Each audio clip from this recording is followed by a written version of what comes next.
The Cascade Valley Coyotes have their biggest test of the season. Maybe not their biggest test, but an undefeated team that is trying to come to CVU and ruin their season.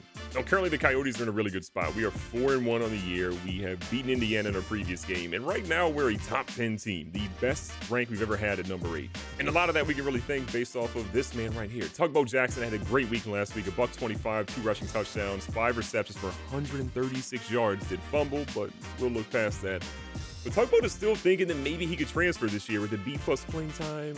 We're hoping we can figure that out and make him a little happier. Now, coming to visit this week, we have Artie Dial at corner. We've got Ronnie, a Mike linebacker. We have Tremaine, a free safety, a 5-star, and then Baraka, another 5-star. So we have 3 5-stars, 1 4-star visiting this week. We got to lock in. The squad on the field trying to give Illinois their first loss of the season, and that is not how you do it. A big staple of this offense has got to be making sure that Vidito and Tugboat are playing a nice little 2-man game here with running that football, and this has been a terrible start. Multiple recruits visiting this week. We know this has got to be one that we lock in on, but so far, this has been less than ideal. Vidito out here scrambling up a little bit. He's going to throw one over the top, and we're going 3 and out to start. Squad is out here just hoping they can make something good happen. So far, not good. Illinois has obviously been a very dominant team so far this season. 6-0 is not by any accident at this point. Like, they are a good team that knows how to win football games. And we are a team that's struggling. And one of our biggest issues this year has just been forcing turnovers. Yeah, we've maybe made a couple of fumbles. Cameron Rose is really the main guy doing that. But our guys just have not done a good job of getting interceptions, and they got to do that today. I believe we had Steven Weldon in on that tackle. Great play by him. And out here is Gideon Bartu with a world in front of him, trying to make some plays here. Just can't quite get where he wants to, but it's a solid return. We started off passing last drive, and it did not work. And what are we doing? Keep in mind, this Illinois team is not crazy rated. They're actually rated lower than we are, but sometimes ratings don't tell the entire story. Our guys, again, nowhere to go. And Vidito gets lit up. Vidito doesn't like what he sees. He's going to send Fiercely on a deep route here. Hilton Jr. also going to try to spread the defense out a little bit. Underneath is all day, but he just throws a terrible ball to Dylan Talley. Coach McMervin, forever the optimist, is going to opt to give his team an opportunity to make something happen here. A pretty rough start, and just Vidito, what a throw.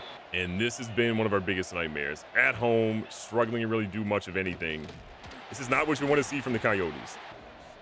Go play action, they go underneath, and they go out of bounds, make it 3rd and 6. Huge 3rd down. Can the boys at CVU make something happen here? We're seeing Royer get out there to make a play. We tried running it, we tried passing it, we tried options, we tried it all, except for maybe RPOs at this point. So we're going to try to get one of those going here, and they might be psychic. So if that's not going to work, will a trick play work instead? It's going to be close. Tugboat's going to catch that one, and we're going to go 91 yards. He was second in the Heisman before this week. After this week, he might be number 1. A huge play giving CVU all the momentum they possibly wanted, but Illinois with an opportunity to strike. Little RPO game and a spin move that did that. On 2nd and 4, Gutierrez is going to opt to keep this one, and that's dangerous because we don't really have a lot of guys in the secondary to get him. 1st and goal, they go with a run. We got guys on the edge, but I think he still maybe got a yard. Gutierrez looking for some guys here. Running back is a safety net. He throws one to his tight end who gets killed. CVU playing shallow here, knowing that on 3rd and goal, we got to watch for the underneath stuff here. A lot of time. The quarterback throws one on the move, and we stop him at the 1. Imagine if you lost, but you got $100 after your loss. Well, I'm going to tell you how you can do that right now. The NFL's rolling. We have so many things happening right now, and my sponsor, Underdog, is hooking you up. If you play just $5, win or lose, they will give you $100 in bonus entries just for using my code. And if you're wondering, well, GGB, what is your code? Well, I just told you, it's GGB, and if you use that code, link in the description down below as well, that will help me help you get that $100 in bonus entries. You can make your picks in pretty much most states. You've got Georgia, California, Texas, and so many others. And again, if you use my code, you get $100 in bonus entries just for playing $5. That's a win-win if you ask me. Our guys are here trying to make a play, and they just walk right into the end zone. We're cooked. Starting the 2nd quarter, the Coyotes have got to find a way to answer back, and this is definitely not it. The way that Illinois is just getting pressure on Vidito already, I'm surprised this man isn't in a body bag, because he has been hit so many times But look at Tugboat. No positive rushing yards, but he's got over 100 receiving yards already. 2 catches, a $116 and a touchdown. Tugboat says where there's a will, there's a way. Even when the offensive line won't block. Safety's sitting pretty high right now. We'll go underneath. Sexton's actually going to catch that one. Sexton has a couple of yards, but still short. 3rd and short. Need something here. Vidito holds too long. Coach McMervin has seen enough, though. He's getting his guys out here to try to make something happen. On 4th down, Vidito has got some legs. Can he do something good here? You already know the answer. Oh, there's a flag on the play.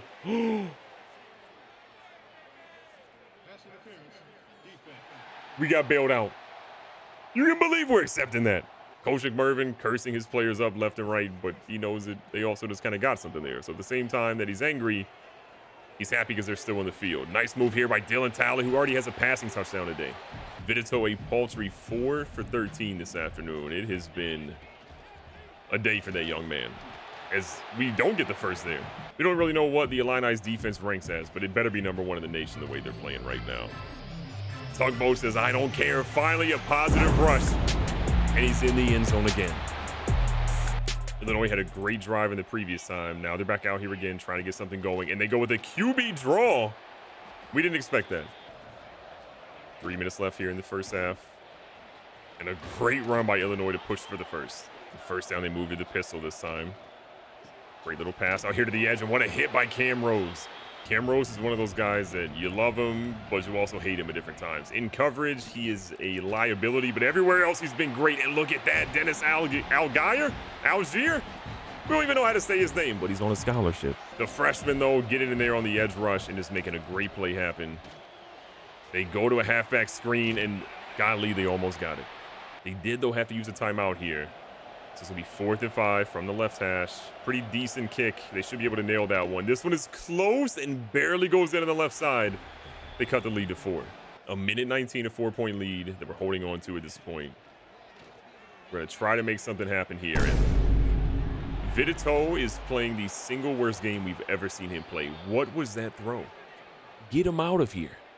Coach McMervin was seen drop kicking Iosefa Vidito and immediately benching that young man. So we'll see what happens, but it looks like he's not going to be in there. But Mario Ortiz, perennially injured, gets a sack. If you're wondering who's coming into the game, it'll be Alex Mendes, the freshman, the redshirt freshman, is going to get a shot to come into the game.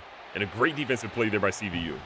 Big moment, the crowd obviously getting super involved in this one. 3rd and 20, want to keep him out of field goal range. Don't want him to get really anything here. This quarterback checks it down. That spin move goes nowhere, and Andrew Alexander gets the stop, and we're going to use the timeout to try to get the ball back here. So their kicker, who just made one from a little bit closer here, is going to line up for a 47-yarder from the 30-yard line. CVU's defense trying to get some pressure on him. This time it is a much better kick from him. He drills it, got about 7-8 yards to spare. The boys are back out on the field, but this has just been a strange game. Our only passing touchdown is from a wide receiver today. Like, someone explain what's happening. There we go. Quickly getting to the line, trying to make sure our guys hurry up. I mean, the tight end is open. Alexander Flames says, give me a block and watch me get down almost to 20. Alex Mendes says, you know what? I should have been here the whole time. And right now, he's looking like a genius because this man is making Coach McMervin a happy man. A couple of adjustments here. Sexton on the deep post. Talley going to the corner. Fiercely just kind of going up a little bit, trying to decoy some. Mendes gets a little risky, and he gets paid for it as Sexton brings that one in. Alex Mendes has been waiting for his shot. And right now, we don't know how long of a shot it's going to be, but he is looking significantly better than what Iosefa was looking like today. 1st and goal, still got a timeout here. You got a great target over there in the corner, and you find him with the dot. This man is looking poised. This man is looking elite, and this man looking like he could be the starter. Alex Mendes, we believe in you. Illinois kicks out here in the second half, just trying to make something happen. Because that last drive or two, did not look good for them, and that's a huge play. Stephen Weldon on the tackle. A lot changed for the Illini after that, because now they're in the driver's seat for this. QB all the time in the world. We didn't think he was throwing that, and he puts it in a bucket. Driving now. Illinois is feeling pretty good. They move this ball inside the 10. Cordavius Royer's hurt. That is a big blow to this defensive line. 2nd and 6. It's like a little RPO. The QB's going to keep it. We had no one home. And they could go for 2 here and tie this game up. And Royer, we find out, has a bruised hand. He should be returning soon. We'll give him a couple more plays off. So that leaves our guys here on a 2-point conversion attempt. And the QB throws it in the dirt. We'll take it. It's been a pretty rough afternoon for the Coyotes. We've had a lot of issues. Mendes has given us a lot more stability at the QB position, which is much needed. But so much on the defensive side is in flux. I mean, the offensive line is not really blocked for Tugboat. He's the guy that should be up there dominating for 200-plus yards per game. And all of a sudden, now he's getting the blocks, and Tugboat rattles off a major run. So after going 5 attempts for 12 yards, he now has 7 for 43 after that run. Life is looking a lot better for the Tugboat, but that when he gets caught getting greedy. See what our guys got here. 2nd and 13, Mendes trying to get control here. He's going to get a little greedy himself and overthrows it. We have to remember Mendes doesn't exactly have the greatest deep accuracy, even though he had a nice throw earlier. It's not exactly his forte, but we are going to try to let him get guys in front, like Dylan Talley for a first. 2-point lead, plenty of time in this game, and Tugboat just putting his foot in the ground and getting in the end zone again. All he does is score. He's a machine. 3rd quarter kind of winding down here. Illinois and Gutierrez have put up a heck of a game on the offensive side. Their defensive side has had a couple of issues, but offensively, they're sound.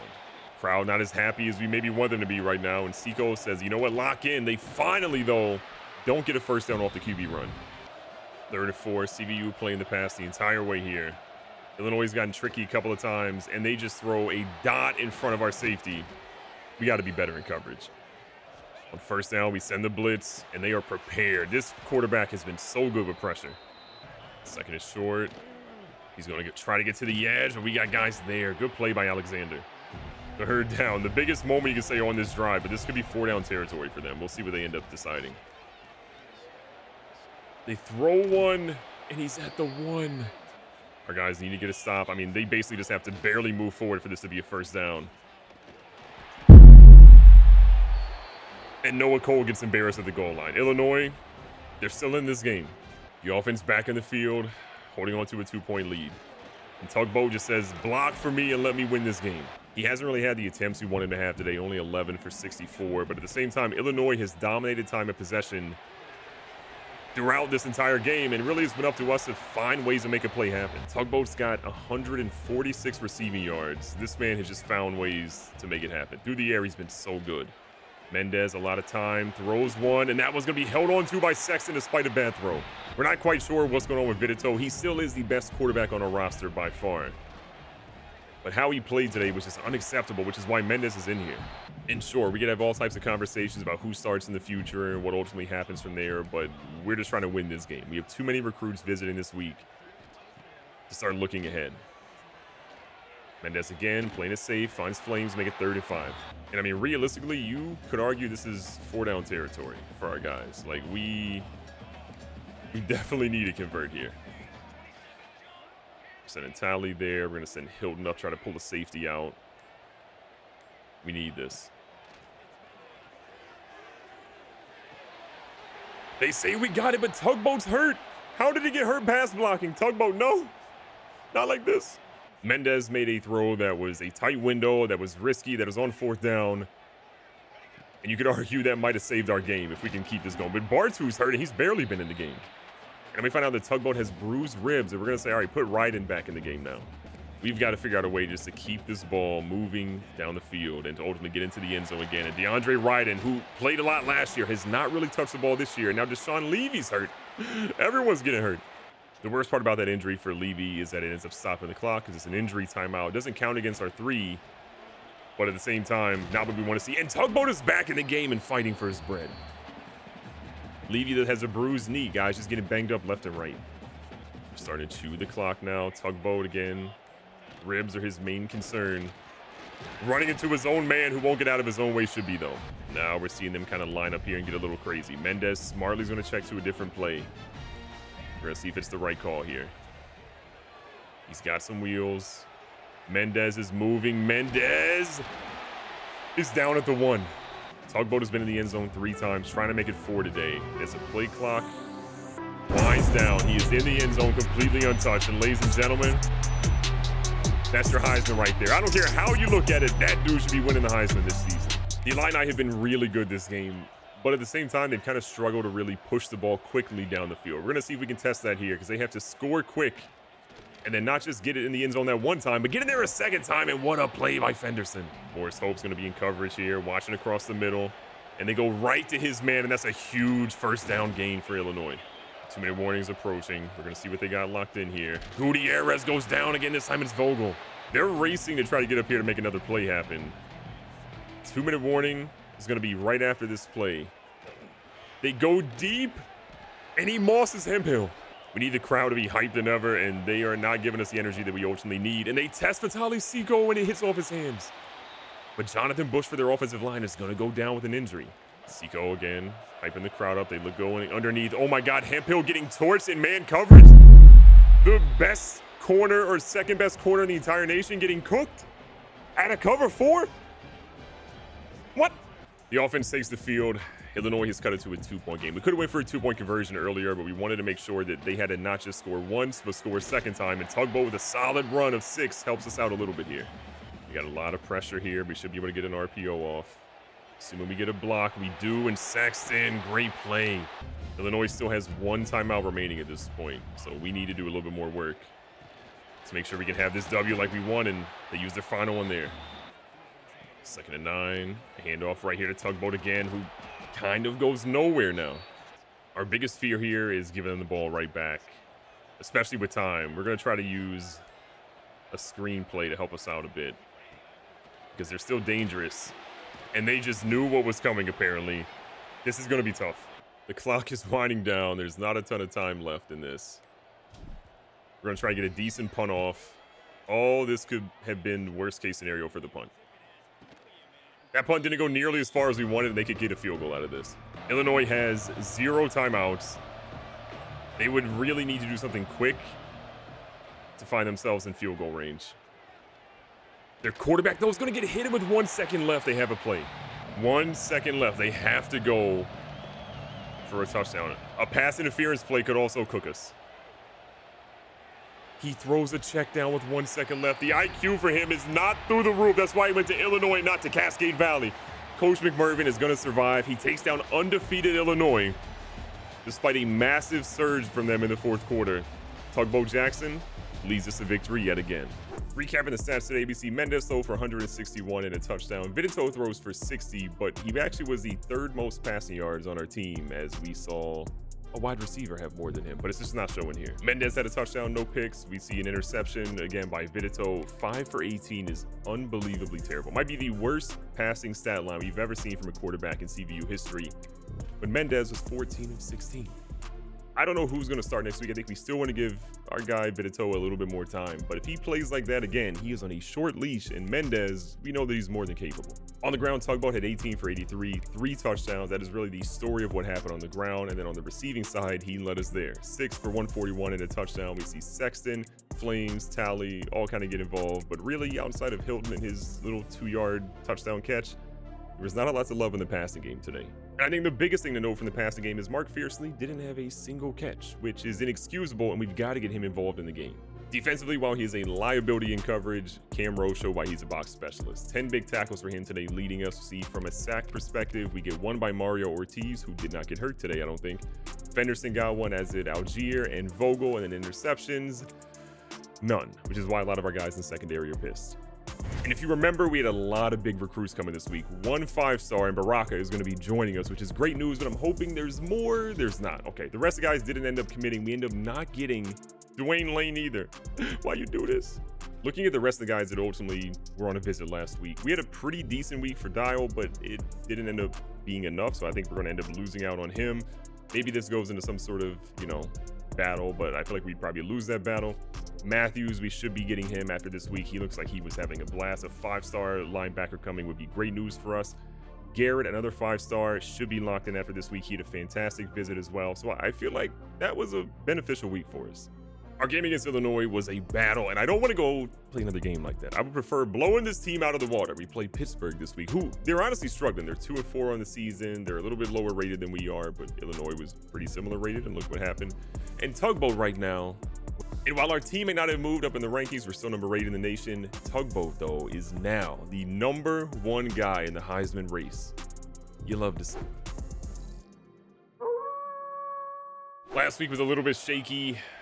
Playing at home, let's see what the road has got in store for us. We're sending a blitz at them, and their QB does not care. A solid little gain of about 5.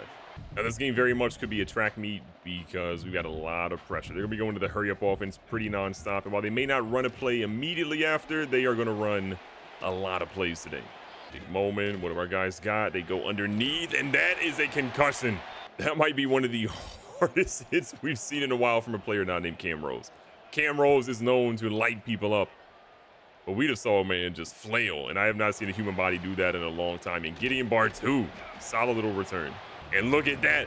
Heisman Trophy next to his name because they know this dude could be winning it this year. Tugboat obviously a little frustrated. He did not win the Heisman last year, but Ben Rishad had one of the best seasons in college football history from a wide receiver position, so we get why he ended up winning it.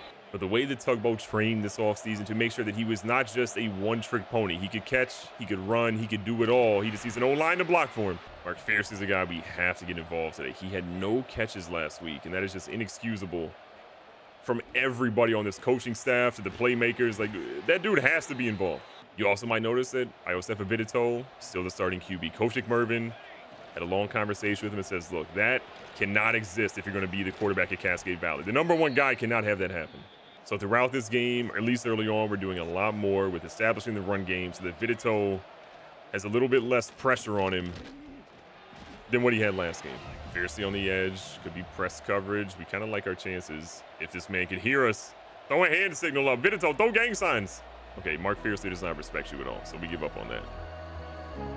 You got Flames, and this. Who needs physics when you have Alexander Flames?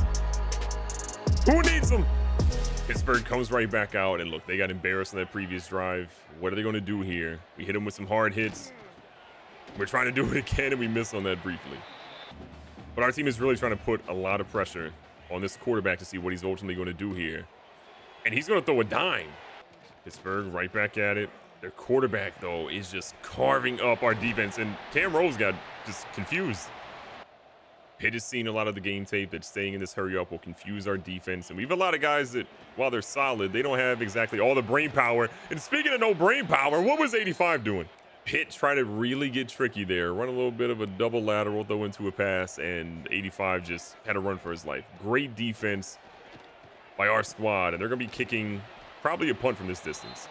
Okay, we're actually incorrect. That was only second down, so they still could be going for a field goal if they can get a couple more yards here, even without a first down. Fatali Seiko says, you ain't getting nothing. To quote Denzel, I'm leaving here with something. If you followed this team across this season, we have struggled to get an interception. The user picks are really what's helping us and saving us, but Iosefa's at it again. But seriously, getting an interception on defense has been so difficult for us to actually have guys that have hands out there. But seeing somebody finally get one, that's only our fourth one on the year. Vidito just trying to find a little bit of a hot streak here, and getting hit like that's not going to help. On second down, we're going to switch it up a little bit, trying to get him a little bit more comfortable, just getting those quick action plays that let his playmakers do something.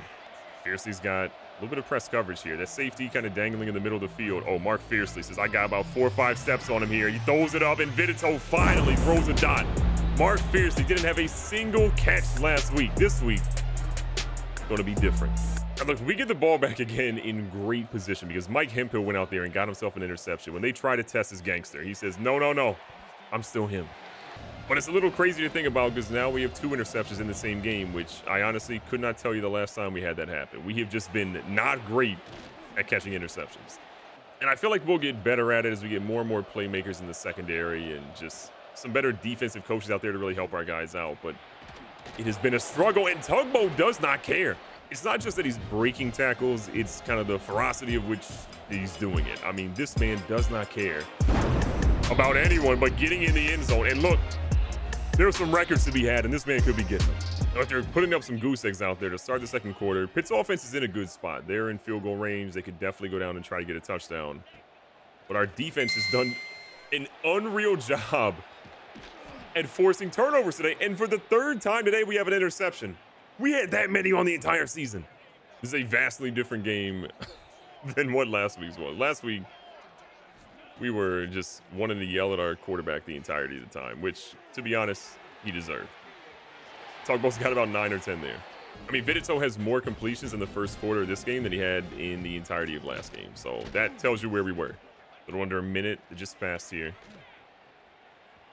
Vidito says, hold on now, I can run too, and he shows the legs. If I do feel bad for maybe anybody at this point, it's probably Alex Mendes, because he did show that he can come out and make some throws, and some of the deep accuracy issues he has definitely showed. But Vidito, outside of one really bad throw this week, has looked like the guy we thought he would be. An absolute demon. This game got ugly fast. We're going to walk out here with a 58-7 victory. Pittsburgh is not who we thought they were. Iosefa bounced back. 389, 6 touchdowns, nearly an 80% completion rate. You would have had to multiply his completion percentage in the previous game multiple times to get to that. We'll take it. We weren't even actually aware, but Tugboat Jackson set the Cascade Valley career rushing touchdowns record. I feel like more records are going to be falling soon. Recapping the stats again, Vidito absolutely balled out. 6 tutties, 1 interception, just played nearly a perfect game ultimately today. And on the ground, Tugboat 26 for 123 and a touchdown. Not his most impressive rushing game, but Vidito also contributed considerably more than he has in previous games. And in the air, 10 receptions, 102 yards, and a touchdown. Tugboat was him. This should keep him at the top of the Heisman. Victor Sexton played well too with 8 for 102 and a touchdown. Alexander Flame scored twice, Fiercely scored once, and then we see Eugene Hilton get in the end zone too. And defensively, we honestly weren't on defense a lot today. So Stephen Weldon gets 4 tackles as a Seco. From a sack perspective, we got half a sack by Weldon and John Jennings. But interceptions, a lot of guys were involved today. Cam Rose got 2. We make fun of him about being terrible in coverage all the time, but he had 2 interceptions today. We also see Seco, Hemphill, and Quincy Blue all get 1 as well. We had more interceptions in this single game than we've had all season long. We talked about it before the Pitt game about maybe some players coming to town very soon, and we find out that Ronnie Matthews, the 5-star, is committing to CVU. Joining him is going to also be Tremaine Garrett, the 5-star free safety. So look, we're going to be losing a lot of our big talent very soon, but we've got a lot of elite talent, some of the best talent we've ever had in the recruiting pool coming to CVU this offseason as well. A third one, Kyle Gentry, another wide receiver. Keep them coming. Another one, Douglas Griffey, related to Ken Griffey Jr.? Probably not, but we'll take him. We do end up losing out on Dial, who's the guy we were trying to get. Nebraska gets him, but still, this is a very good week for CVU in the recruiting pool. And in addition to breaking that record, we also find out that Tugboat's going to be the National Offensive Player of the Week, as well as the Big Ten Offensive Player of the Week, but we don't care about that. The national one, though, that's a big deal. As great as the last game was, it was much better than what we had in the previous one before that. Things are about to get really wild here. We have to face now as the best ranked version we've ever been, Ohio State. And the Ohio State is a 96 overall team. Good news is we're playing them at home. But the bad news is the following week, even if we happen to beat Ohio State some way, we then have to travel up to Ann Arbor to play Michigan in their stadium as they're ranked number 4 in the nation. These are 2 of the toughest weeks we're going to have. If we can just win one, we'll be fine. If we lose both, our chances of the CFP are officially out of the door, because we would face Army, Iowa, Minnesota right after. And I would imagine we blow these teams out of the water. But these 2 games will be the biggest decision point of our season we've ever had. Be safe, be smart, tell somebody you love them. Catch you guys on the next one.